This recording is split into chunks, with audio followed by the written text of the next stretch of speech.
ना चिंता ना फिकर ना है डर। LIC का हो साथ तो फिक्र की छोड़ो बात।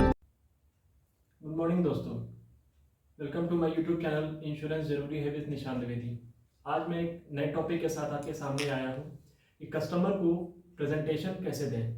वैसे तो ये टॉपिक काफ़ी डिटेल्ड है, इसका मैं चाहूँ तो एक सीरीज़ बना सकता हूँ क्योंकि प्रेजेंटेशन में बहुत कुछ आता है। लेकिन आज मैं प्रेजेंटेशन में का एक पार्ट मैं आपके साथ शेयर करने के लिए आया हूँ कि जनरली इंश्योरेंस एजेंट जो गलती करते हैं वो मैंने खुद रियलाइज़ किया है कि उस गलती की वजह से कभी कभी क्या होता है कि उनकी पॉलिसी सेल नहीं हो पाती है। जैसा कि मैंने आपको बताया है कि प्रेजेंटेशन के बहुत बहुत सारे एस्पेक्ट हैं, बहुत सारे पार्ट हैं इसमें जो आपको ध्यान रखना होता है प्रेजेंटेशन में। लेकिन आज उन बहुत सारे पार्ट्स में से मैं एक पार्ट को आज मैं यहाँ पे हाईलाइट करने के लिए आया हूँ। उस पार्ट में जो इंश्योरेंस एजेंट जो गलती करते हैं उसको मैं हाईलाइट करूंगा और मैं आपको समझाऊंगा, मैं आपको सॉल्यूशन भी साथ साथ दूंगा कि इंश्योरेंस एजेंट क्या गलती करते हैं और क्या उन्हें करना चाहिए प्रेजेंटेशन में। तो शुरू करते हैं वीडियो, जिसमें आपको मैं ये समझाने जा रहा हूँ कि कस्टमर को प्रेजेंटेशन कैसे दें। सबसे पहले कस्टमर को प्रेजेंटेशन देने में इंश्योरेंस एजेंट गलती ये करते हैं कि वो प्रोडक्ट के फीचर और प्रोडक्ट के बेनिफिट को डिफ्रेंशिएट नहीं कर पाते हैं। वो जब जाते हैं प्रेजेंटेशन देने के लिए तो उनका 90% ऑफ द टाइम जो वो गलती करते हैं वो करते हैं कि वो फीचर्स बताकर आते हैं अपने कस्टमर को। प्रोडक्ट का जो फीचर्स होता है वो डिस्कस करते हैं वो अपने प्रेजेंटेशन में। और अगर आपने मेरा पहले का कोई वीडियो देख रखा है तो उसमें मैंने अपने वीडियोस में मैं शॉर्ट में कभी ना कभी वो इम्पोर्टेंट एक वन लाइनर में आपको देता हूं। अगर आप मेरे पूरे वीडियो को ध्यान से पूरा सुनेंगे तो उसमें आपने सुना होगा कि मैं हमेशा कहता हूं कि एक स्टैंडर्ड रूल है हमारे इंश्योरेंस के प्रोफेशन में कि प्रेजेंटेशन हमेशा 20 मिनट का होना चाहिए। 20 मिनट से ज़्यादा का प्रेजेंटेशन क्लाइंट को नहीं देना चाहिए। ना क्लाइंट के पास इतना टाइम है कि वो आपको 1 घंटा समय देगा कि वो इंश्योरेंस का कोई प्लान समझे। तो 20 मिनट के प्रेजेंटेशन में आपको 18 मिनट मीन्स 90% जो आपका टाइम होना चाहिए, 18 मिनट आपको सिर्फ और सिर्फ बेनिफिट्स के बारे में बात करनी है। फीचर्स के लिए सिर्फ 2 मिनट आपको निकालना है। बट होता क्या है कि कस्टमर 20 मिनट के प्रेजेंटेशन में 18 मिनट वो सिर्फ और सिर्फ फीचर्स के बारे में बात करते हैं, सिर्फ 2 मिनट वो बेनिफिट्स के बारे में बात करते हैं। और यही बहुत बड़ा ब्लंडर हो जाता है इंश्योरेंस एजेंट से और उनकी पॉलिसी सेल नहीं हो पाती है। तो आज जो मैं आपके सामने आइडिया शेयर कर रहा हूँ उसमें आपको क्या करना है, उसमें आपको यही करना है कि जब भी आप कस्टमर के पास जाएं उस 20 मिनट में आप 18 मिनट सिर्फ और सिर्फ बेनिफिट्स के बारे में बात करेंगे और सिर्फ 2 मिनट आप फीचर्स के बारे में आप बात करेंगे।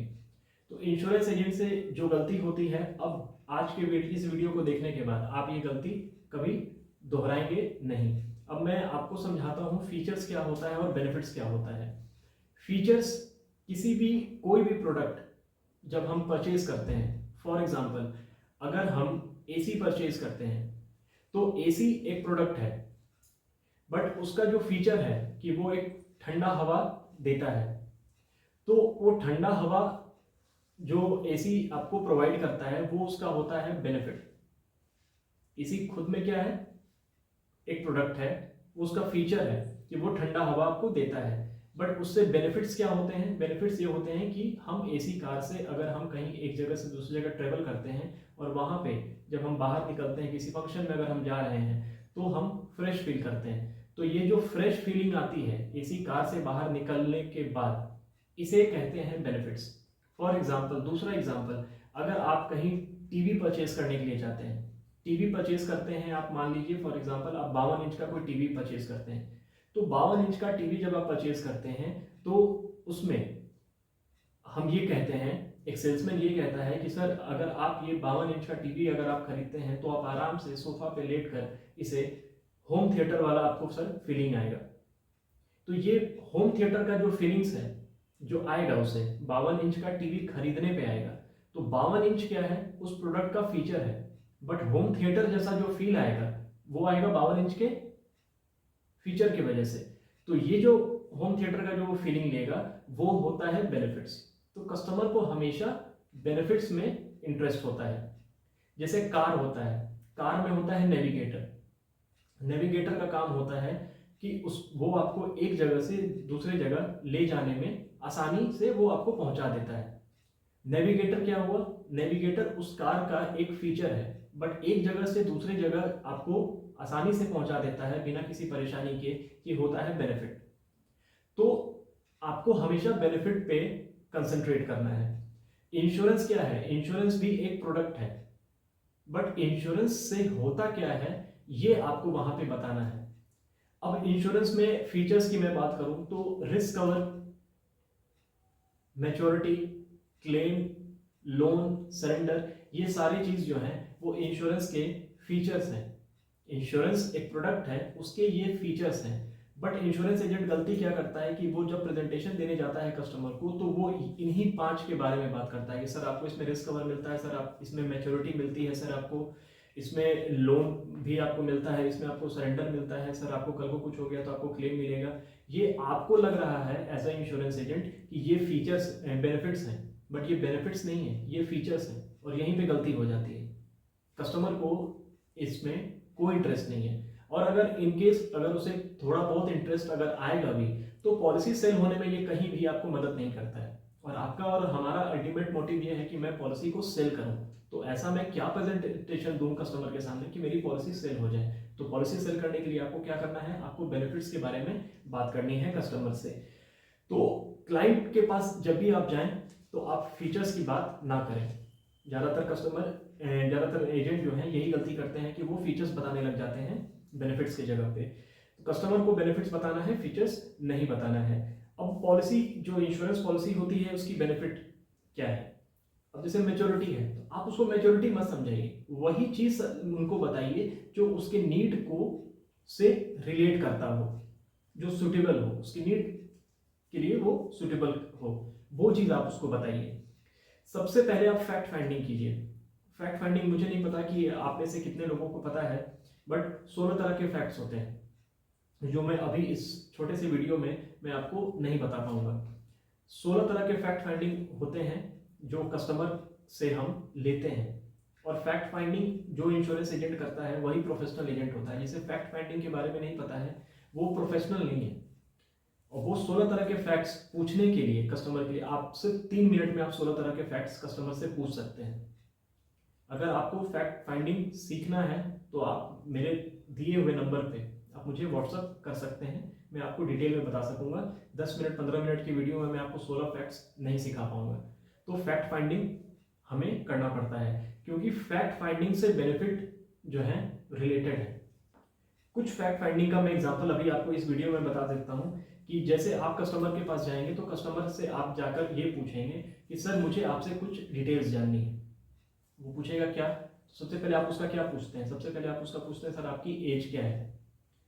उसका एज पूछने के बाद फिर आप, अगर वो मैरिड है तो आप उनसे पूछते हैं कि सर आपकी वाइफ की एज क्या है, क्या आपकी वाइफ भी एम्प्लॉयड है, क्या वो भी काम कर रही हैं। ये एक तरह का फैक्ट होता है, फैक्ट फाइंडिंग का ये एक पार्ट है। मैं 16 बताया हूं उसमें इसका एक पार्ट है। तो ये जब डिटेल्स आप लेते हैं तो जैसे आप फैक्ट फाइंडिंग शुरू करते हैं तो फैक्ट फाइंडिंग के हिसाब से फिर आप प्रेजेंटेशन कस्टमर को दे पाते हैं। अगर आप फैक्ट फाइंडिंग करेंगे नहीं, अगर आप कस्टमर से पूछेंगे नहीं, ये फैक्ट्स अगर आप उससे लेंगे नहीं, तो फिर आप प्रेजेंटेशन दे नहीं सकेंगे, फिर वो सुटेबल नहीं होगा इंश्योरेंस पॉलिसी उसके हिसाब से। अब मैं आपको बताता हूं कि इससे क्या फर्क पड़ेगा। अगर उनकी वाइफ जॉब करती है या उनकी वाइफ जॉब नहीं करती है, तो जॉब नहीं करती है तो आपको पता है कि आप उनको इंश्योरेंस कैसे पिच करेंगे। अगर वो जॉब करती हैं, हस्बैंड भी जॉब करता है और वाइफ भी जॉब करती है, दोनों अगर जॉब करते हैं तो आपका प्रेजेंटेशन अलग होगा। सिर्फ हस्बैंड जॉब करता है तो आपका प्रेजेंटेशन उस घर में, उस फैमिली में जब आप जा रहे हैं इंश्योरेंस करने के लिए, प्रेजेंटेशन जब आप दे रहे हैं तो उस वक्त आपका प्रेजेंटेशन अलग होगा। आप उनसे फिर पूछेंगे, अगला क्वेश्चन आपका होगा कि सर आपके बच्चे हैं या नहीं। कहता है हाँ बच्चे हैं। अब बच्चे हैं तो फिर फैक्ट फाइंडिंग में आप उनसे ये पूछते हैं कि सर बच्चे अगर आपके हैं तो उनका एज कितना है।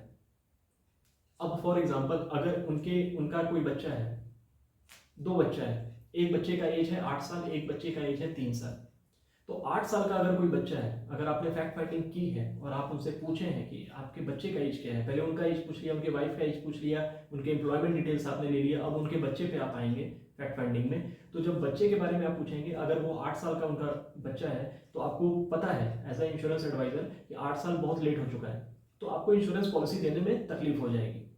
बट अगर उनका बच्चा अगर 3 साल का है तो आप फटाफट आप उनको 15 साल की एक पॉलिसी दे देंगे, जो 18 साल में पॉलिसी मैच्योर हो जाएगी, और पॉलिसी जब मैच्योर हो जाएगी तो उनके हायर एजुकेशन में उनको काम आ जाएगा।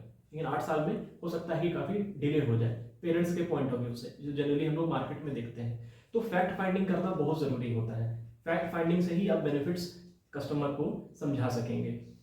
तो जब आप ये पूछ लेते हैं, अब उस एक और फैक्ट्स इसमें आता है, इसी में एक और फैक्ट्स आता है। ये मैं एक फैक्ट आपसे डिस्कस कर रहा हूँ, ऐसा नहीं है कि ये जो मैंने 2-3 अभी आपसे पूछा तो ये फैक्ट फाइंडिंग का 1-2-3 हो गया, ये थर्ड फैक्ट्स नहीं है। ये एक फैक्ट फाइंडिंग का ही ये एक पार्ट है जिसमें कि ये सब क्वेश्चन हम पूछते हैं। अब उसमें हम पूछते हैं कि सर लड़का है या लड़की है, ये भी पूछना जरूरी है फैक्ट फाइंडिंग में। क्यों जरूरी है? अगर लड़की है तो लड़की के लिए आप अलग प्रेजेंटेशन देंगे, लड़के के लिए आप अलग प्रेजेंटेशन देंगे। जनरली लड़की है तो फिर आप उनको कन्यादान पॉलिसी समझाएंगे, लड़का है तो आप उनको कोई दूसरा प्रोडक्ट आप उसको देंगे। लेकिन लड़की है तो ऑटोमेटिक आपके दिमाग में आएगा, अगर 3 साल की लड़की है तो जब आप पूछेंगे फैक्ट फाइंडिंग करेंगे तब तो आपको पता चलेगा। तो पूछना बहुत ज़रूरी होता है प्रेजेंटेशन में। कहते हैं कि हाँ मेरे 3 साल की बिटिया है, तो उनकी 3 साल की बिटिया के लिए आपको कन्यादान पॉलिसी आपके माइंड में स्ट्रक करेगा, फिर वो आप उनको उनके नीड के हिसाब से बिल्कुल जो उनको सुटेबल लगता है आप उनको पॉलिसी, कन्यादान पॉलिसी आप उनको देंगे। तो ये फैक्ट फाइंडिंग का ये आपको बेनिफिट हो। तो फैक्ट फाइंडिंग से बेनिफिट्स आप रिलेट कर सकते हैं, उसमें रिलेट कर सकते हैं। इसका मेरा मतलब ये हो गया कि एजुकेशन के लिए मुझे पॉलिसी देनी है, रिटायरमेंट के लिए मुझे पॉलिसी देनी है, या मुझे मैरिज के लिए पॉलिसी देनी है, ये फैक्ट फाइंडिंग से आप दे सकते हैं। और जो भी पॉलिसी उनके नीड के हिसाब से जब आप उनको पॉलिसी देते हैं वो ऑटोमेटिक बेनिफिट्स में कन्वर्ट हो जाता है, ऑटोमेटिक वो बेनिफिट्स में कन्वर्ट हो जाता है। अब मैच्योरिटी जो है, जनरली जो मैच्योरिटी हम लोग अक्सर बात क्या करते हैं, लेकिन मैच्योरिटी क्या है? मैच्योरिटी बेनिफिट नहीं है, मैच्योरिटी एक फीचर है। मैच्योरिटी जो है आपका कोई बेनिफिट नहीं होता है, वो तो LIC का जो पॉलिसी होता है उसका वो एक फीचर होता है। बट आपको वहां पे क्या बोलना है?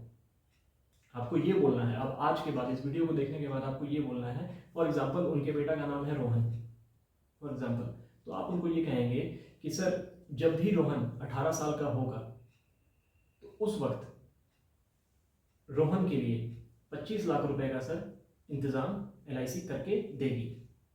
आपको ये बोलना है कि सर जब भी रोहन 18 साल का हो जाएगा तो उसके हायर एजुकेशन के लिए LIC 25 लाख रुपया देगी। अब हम कहते हैं कि सर आपको मैच्योरिटी पे 25 लाख रुपया मिलेगा। अब ये मैच्योरिटी जो है, मैच्योरिटी शब्द उसके लिए नया है, उसे कोई इंटरेस्ट नहीं है मैच्योरिटी शब्द में, उसे वो हाईली वो बॉदर्ड है कि ये मैच्योरिटी क्या होती है, मैच्योरिटी पे कितना मिलेगा। लेकिन जब आप कहते हैं कि रोहन, और मैं आपको एक चीज़ और इस वीडियो के माध्यम से मैं आपको एजुकेट कर दूं कि जब भी किसी फैमिली में आप जाइए, पॉलिसी सेल करने जाइए, और अगर बच्चे के बारे में डिस्कशन होना शुरू हो जाए वहाँ पे कि बच्चे के लिए मुझे पॉलिसी लेनी है, मैरिज के लिए लेनी है, चाहे हायर एजुकेशन के लिए लेनी है, तो आप बच्चे का नाम पूछिए क्लाइंट से। और बच्चे का जब आप नाम पूछते हैं तो आप जब अपना प्रेजेंटेशन स्टार्ट करें, उस समय से, उसी मोमेंट से जब आप अपना प्रेजेंटेशन स्टार्ट करें तो आप बच्चे का नाम बोलें। वो ट्रिगर करता है पेरेंट्स के दिमाग में। आपका बच्चा, आपकी बेटी, ये नहीं बोलना है। अगर बेटे का नाम है रोहन तो आपको बोलना है कि सर जब रोहन 18 साल का हो जाएगा तो उसके हायर एजुकेशन के लिए LIC 25 लाख रुपया देगी। तो ये जो रोहन है ना, नाम ही सबसे बड़ा पहचान होता है इंसान का। तो पेरेंट्स रिलेट करता है कि ये आपके उसका नाम लेने से ना एक कंसर्न दिखता है क्लाइंट को। तो हमेशा बच्चे का नाम पूछिए और नाम जरूर लीजिए अपने प्रेजेंटेशन के बीच में, 20 मिनट में ये चीज़ का आपको ध्यान रखना है। तो ये उसके लाइफ में, रोहन के लाइफ में पॉलिसी से पड़ने वाला प्रभाव है, बेनिफिट है कि उसे हायर एजुकेशन के लिए 25 लाख रुपए मिलेगा। ये आपको बताना है। सर मैच्योरिटी पे 25 लाख रुपए मिलेगा, ये आपने जो बताया, जो आप गलती करते हैं, इसकी जगह पे आपको क्या बोलना है कि सर रोहन के हायर एजुकेशन के लिए LIC 25 लाख रुपया देगी। ये उसके लाइफ में पॉलिसी से पड़ने वाला प्रभाव है। प्रभाव बेनिफिट्स को कहते हैं। तो ये कस्टमर सुनने में इंटरेस्टेड होता है, ना कि मैच्योरिटी शब्द सुनने में इंटरेस्टेड होता है। और न उसे मैच्योरिटी से कोई मतलब है। उसका बच्चा, उसके बच्चे का नाम, हायर एजुकेशन अमाउंट 25 लाख, ये सुनने में वो इंटरेस्टेड होता है। बेनिफिट्स, लोग बेनिफिट सुनने में इंटरेस्टेड होते हैं, फीचर्स सुनने में इंटरेस्टेड नहीं होते हैं। तो जब आप ये बता देते हैं कि रोहन के एजुकेशन के लिए, तो ये रोहन का एजुकेशन शब्द जब आप यूज करते हैं वो उसको सुनने में बहुत प्यारा लगता है क्लाइंट को, तो वो आपसे रिलेट कर पाता है और वो धीरे धीरे धीरे धीरे आपको पता नहीं चलेगा, आप बहुत बेहतरीन तरीके से अपने सेल को क्लोज करने की तरफ आप बढ़ रहे हैं। लेकिन आपको ये ट्राई करके देखना पड़ेगा। आपको आज के बाद कभी फीचर्स की बात नहीं करनी है, हमेशा बेनिफिट्स की बात करनी है।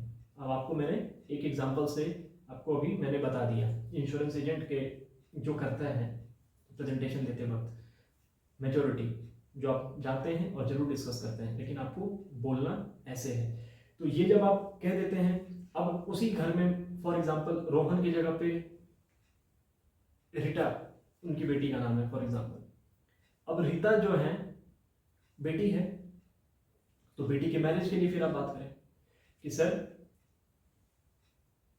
आपकी बेटी रीटा जब 22 साल की हो जाएगी, जब 25 साल की हो जाएगी, तो उसके मैरिज के लिए LIC 50 लाख रुपए आपको देगी सर।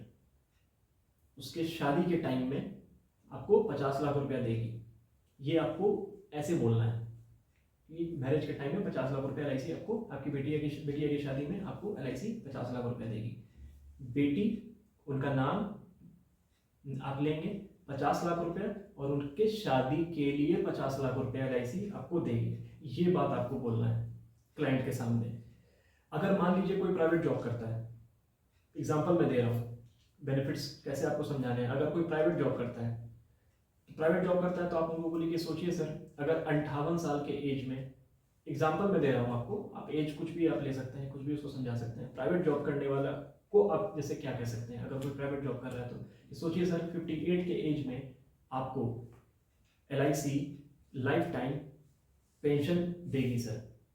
अगर आप आज LIC में अगर आप पैसा इन्वेस्ट करते हैं, वो रेगुलर प्लान हो या आपका LIC का पेंशन प्लान हो, वो इंश्योरेंस एजेंट समझ रहे हैं कि मैं क्या कहना चाह रहा हूँ, कि रेगुलर प्लान हो उसमें भी पेंशन प्लानिंग होती है, और अगर सिंगल प्रीमियम पेंशन प्लान में अगर इन्वेस्ट करता है तो भी पेंशन प्लानिंग होती है। अगर अब नॉर्मली जैसे कि कोई 35 साल का आदमी है या 30 साल का कोई आदमी है, उसे अगर हम जीवन लाभ दे देते हैं 25-16, तो 55 के एज में उसको एक ह्यूज अमाउंट मिलता है, ह्यूज कॉर्पस मिलता है उसे।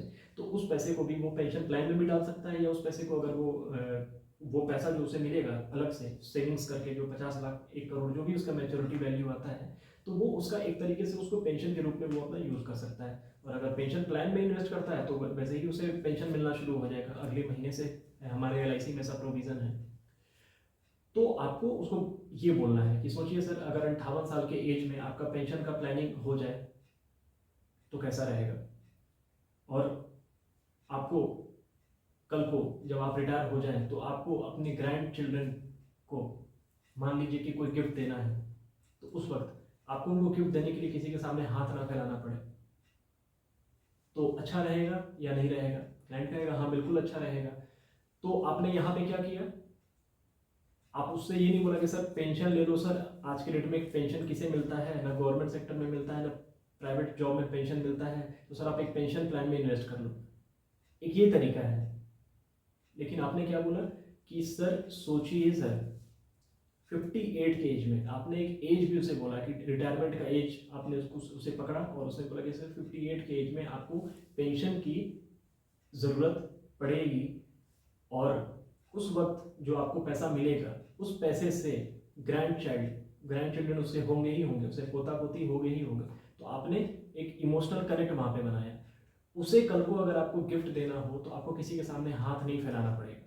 तो उससे ऑटोमेटिक अगर आपसे कोई ये बात बोलेगा तो आपको ये बहुत बड़ा बेनिफिट ऑटोमेटिक आपको, यहाँ पे फीचर्स तो हमने डिस्कस ही नहीं किया कि आपको कितना पैसा देना है, कितना साल के बाद आप पेंशन चाहते हैं, ये तो नॉर्मल एजेंट फीचर्स की बात करके आ जाते हैं। ये नहीं, उसे आपने बेनिफिट्स बताया कि 58 के एज में सर आपको पेंशन मिलेगा, और उस पेंशन के पैसे से अगर आप ग्रैंड चिल्ड्रन को गिफ्ट देना चाहते हैं तो आपको किसी के सामने हाथ फैलाने की ज़रूरत नहीं पड़ेगी।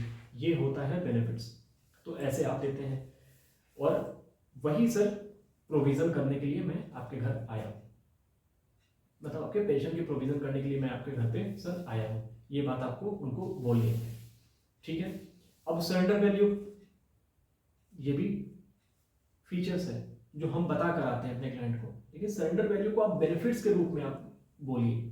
ये जो भी मैं आपको बता रहा हूँ ये सब आप फीचर्स हैं जो आप बता कर आते हैं, लेकिन इसको आपको करना क्या है, इसे आपको फीचर्स के रूप में बताना है क्लाइंट के सामने। अब सरेंडर वैल्यू में आप उसको क्या कह सकते हैं कि सर आपने 4 साल प्रीमियम भरा, आपने 5 साल प्रीमियम भरा, आपने 7 साल प्रीमियम भरा, प्रीमियम भरने के बाद सर हो सकता है कि आप आगे पॉलिसी को नहीं चलाएं, किसी वजह से आप नहीं चला पाए, तो सर आपका पैसा डूबेगा नहीं सर। यहाँ पे एल आई सी में किसी का पैसा डूबता नहीं है, क्योंकि एल आई सी में सॉवरेन गारंटी है, सरकार देती है सॉवरेन गारंटी। उसके साथ साथ सर जब भी आपको पैसे की जरूरत पड़ेगी तो हमारे यहाँ सर एक इमरजेंसी फंड है सर, इमरजेंसी फंड है। पूछेगा इमरजेंसी फंड क्या होता है सर? इमरजेंसी फंड को हमारे एलआईसी के लैंग्वेज में सर उसे सरेंडर वैल्यू कहते हैं। तो वो सरेंडर आप करा के पैसा आप ले सकते हैं सर। कल को अगर आपको 5 साल बाद 7 साल बाद अगर आपको जरूरत पड़ जाए पैसे की तो आप उसे ले सकते हैं। तो यहाँ पे मैंने क्या किया, मैंने सरेंडर वैल्यू शब्द यूज नहीं किया, क्योंकि सरेंडर सुनना एक निगेटिव टर्म लगता है, क्लाइंट को भी अच्छा नहीं लगता सुनने में, एजेंट को भी बोलने में अच्छा नहीं लगता है। तो सरेंडर वैल्यू को मैंने एक पॉजिटिव टर्म के साथ मैंने चेंज कर दिया, बेनिफिट्स दिखा दिया मैंने उसे। इमरजेंसी फंड की इमरजेंसी में अगर आपको पैसे चाहिए सर तो उसका भी फीचर है हमारे, जिसको एलआईसी के लैंग्वेज में सर सरेंडर वैल्यू कहते हैं। वो भी बोलने की आपको जरूरत नहीं है, आप उससे बोलिए सर हमारे यहाँ इमरजेंसी फंड की व्यवस्था है एलआईसी में। तो ये आपने इमरजेंसी फंड आप अगर आप सुन रहे हैं तो आपको ऐसा लग रहा होगा कि ये बेनिफिट्स है, लेकिन अगर आप सरेंडर वैल्यू कहते हैं उसे तो उसे बेनिफिट्स नहीं लगेगा, वो एक नेगेटिव इंप्रेशन आता है सरेंडर वैल्यू बोल के। उसी तरीके से लोन में आप उसे कहिए sir any time liquidity, loan को आप बोलिए एनी टाइम लिक्विडिटी सर। कभी भी अगर आपको जरूरत पड़ जाए, कोई भी आपको फाइनेंशियल इमरजेंसी आ जाए, मेडिकल इमरजेंसी आ जाए, किसी भी तरह का कोई भी इमरजेंसी आ जाए सर, तो आपको घबराने की जरूरत नहीं है। आप हमारे एलआईसी में सर एनी टाइम लिक्विडिटी का व्यवस्था है सर, प्रोविजन है हमारे यहाँ।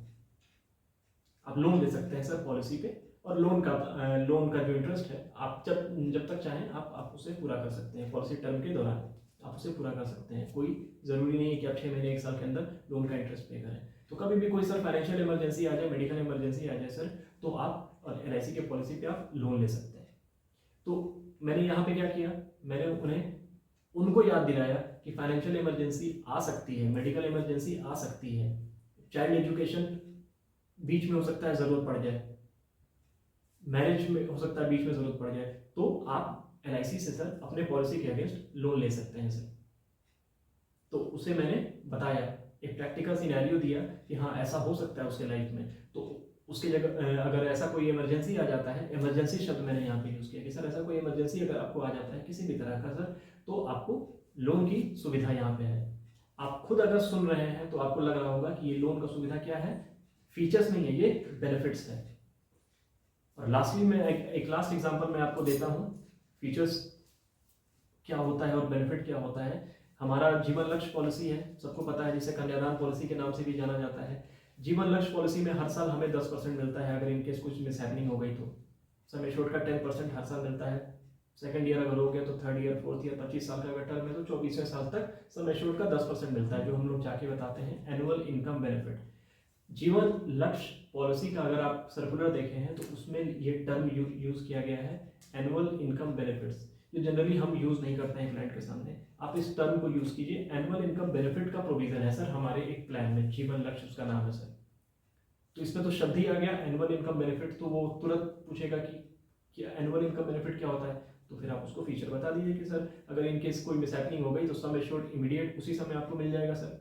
10 लाख का अगर बीमा है तो 10 लाख रुपए आपको उसी वक्त मिल जाएगा। उसके बाद सर हर साल 1-1 लाख रुपया पॉलिसी टर्म के लास्ट तक आपको मिलेगा। और आप रहें या नहीं रहें, आपका सपना जो भी आपने देखा है इस पॉलिसी को लेते वक्त, वो सपना हर हाल में पूरा होगा। ये होता है बेनिफिट। लेकिन हम क्या कह के आते हैं क्लाइंट को, जनरली हम क्या कहते हैं क्लाइंट को कि सर आप रहें या ना रहें, मैच्योरिटी पे जो पैसा आपको मिलने वाला था 50 लाख रुपया, वो सर आप रहेंगे तो भी मिलेगा, आप नहीं रहेंगे तो भी आपको मिलेगा सर 50 लाख रुपया। एक बोलने का ये तरीका है, और दूसरा बोलने का ये तरीका है कि मैच्योरिटी शब्द ना बोलकर हमने ये बोला कि सर आप रहें या नहीं रहें, आपका हर सपना, जो भी सपना आपने देखा है वो सपना आपका जरूर पूरा होगा। मैच्योरिटी शब्द मैंने यूज ही नहीं किया, मैंने उनका सपना शब्द यूज किया।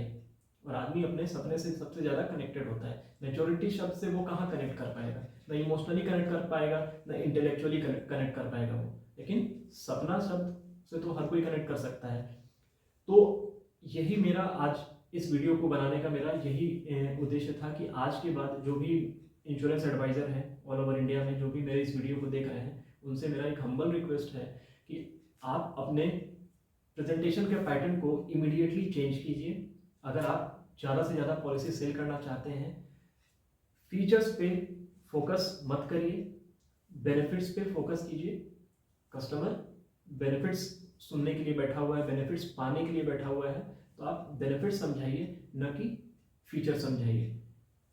कार का एग्जांपल आपको दिया मैंने, स्मार्ट टीवी का एग्जांपल दिया। स्मार्ट टीवी का जो सेल्समैन होता है वो ऐसे ही स्मार्ट टीवी सेल करता है कि सर स्मार्ट टीवी में सर आपको लैपटॉप की, कंप्यूटर की कोई ज़रूरत ही नहीं है सर, इसमें आप घर बैठे यूट्यूब देख सकते हैं। मतलब उसी टीवी में सर आप टीवी चैनल्स भी देख सकते हैं, आप उसमें यूट्यूब भी यूज़ कर सकते हैं, आप उसमें जीमेल भी यूज़ कर सकते हैं। तो सर मल्टीपर्पस आपका फुलफिल करता है सर, इसलिए लोग स्मार्ट टीवी खरीद रहे हैं आज के डेट में कि वो बहुत सारा काम उसको कर सकते हैं। तो वो स्मार्ट टीवी क्या है?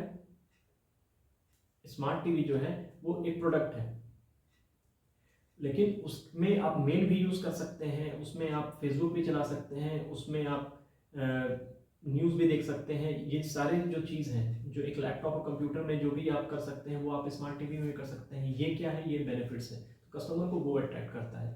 तो आप अब फीचर्स ना बताकर आप बेनिफिट्स को बताएंगे। और लास्टली मैं आपसे ये रिक्वेस्ट करूंगा कि अगर आपको मेरा वीडियो अच्छा लगता है तो प्लीज़ मेरे वीडियो को लाइक करें, शेयर करें और सब्सक्राइब करें। और जब सब्सक्राइब करें तो बेल आइकन को ज़रूर दबाएं, सो दैट आपको नोटिफिकेशन हमेशा मिलता रहे। Thank you so much friends, God bless you and best of luck. ना चिंता ना फिकर ना है डर, LIC का हो साथ तो फिक्र की छोड़ो बात।